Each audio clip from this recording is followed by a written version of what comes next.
DK Shivakumar ಜೊತೆ 10 ಸಚಿವರ ಪ್ರಮಾಣ ವಚನ ಫಿಕ್ಸ್ ಎನ್ನುವಂತ ಮಾಹಿತಿ ಲಭ್ಯವಾಗ್ತಾ ಇದೆ.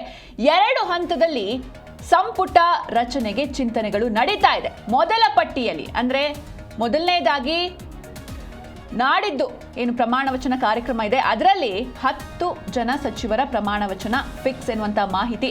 2 ಹಂತದಲ್ಲಿ ಸಂಪುಟ ರಚನೆಗೆ ಚಿಂತನೆ ನಡೀತಾ ಇದೆ.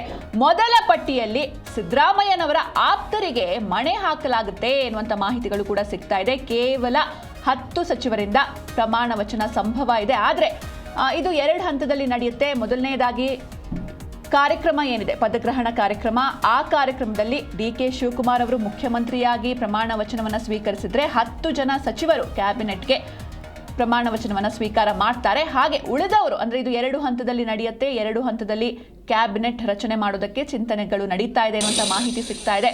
ಮೊದಲ ಪಟ್ಟಿಯಲ್ಲಿ ಸಿದ್ದರಾಮಯ್ಯನವರ ಆಪ್ತರಿಗೆ ಮಣೆಯನ್ನ ಹಾಕಲಾಗುತ್ತೆ ಎನ್ನುವಂತ ಮಾಹಿತಿ ಇದೆ. ಕೇವಲ 10 ಸಚಿವರಿಂದ ಪ್ರಮಾಣ ವಚನ ಸ್ವೀಕರಿಸುವಂತಹ ಸಂಭವ ಇದೆ. ಹಾಗೆ ಒಂದ್ ಕಡೆ ಸಿಎಂ ಯಾರು ಅಂತ ಇತ್ತು, ಅದು ಕೂಡ ಎಲ್ಲರಿಗೂ ಗೊತ್ತಾಗಿದೆ. ಡಿಕೆ ಶಿವಕುಮಾರ್ ಅವರು ಮುಂದಿನ ಸಿಎಂ ಅಂತ. ಇನ್ನು ಒಂದೇ ಹೆಜ್ಜೆ ಬಾಕಿ ಇದೆ, ಅದು ಪ್ರಮಾಣ ವಚನ ಅಷ್ಟೇ.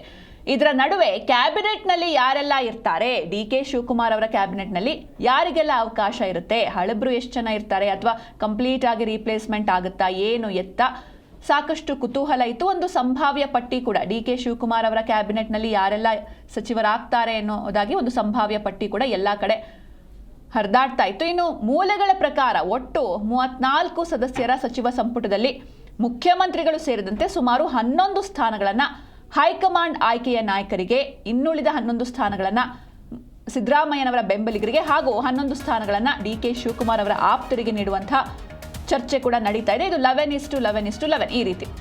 ಹಾಗೆ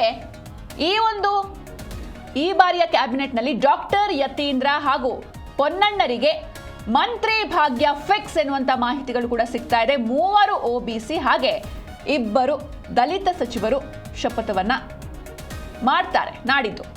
ಹಾಗೆ 2 ಒಕ್ಕಲಿಗ ಮತ್ತು ಓರ್ವ ಮುಸ್ಲಿಂ ನಾಯಕ ಕೂಡ ಫಿಕ್ಸ್ ಎನ್ನುವಂತ ಮಾಹಿತಿಗಳು ಸಿಗ್ತಾ ಇದೆ. ಬುಧವಾರ ಸಂಜೆ ಅಂದ್ರೆ ಗೋಧೂಳಿ ಲಗ್ನದ ವೇಳೆ ಅತ್ಯಂತ ಶುಭ ಗಳಿಗೆಯಲ್ಲಿ ಪ್ರಮಾಣ ವಚನವನ್ನ ಸ್ವೀಕಾರ ಮಾಡ್ತಾರೆ. ಬುಧವಾರ ಸಂಜೆ ಈ ಕಾರ್ಯಕ್ರಮ ಇರುತ್ತೆ ಗೋಧೂಳಿ ಲಗ್ನದಲ್ಲಿ. ಹೀಗಾಗಿ ಇದರಲ್ಲಿ 2 ಒಕ್ಕಲಿಗ, ಓರ್ವ ಮುಸ್ಲಿಂ, 3 OBC ಹಾಗೆ 2 ದಲಿತ ಸಚಿವರು ಫಿಕ್ಸ್ ಎನ್ನುವಂತ ಮಾಹಿತಿಗಳು ಸಿಗ್ತಾ ಇದೆ.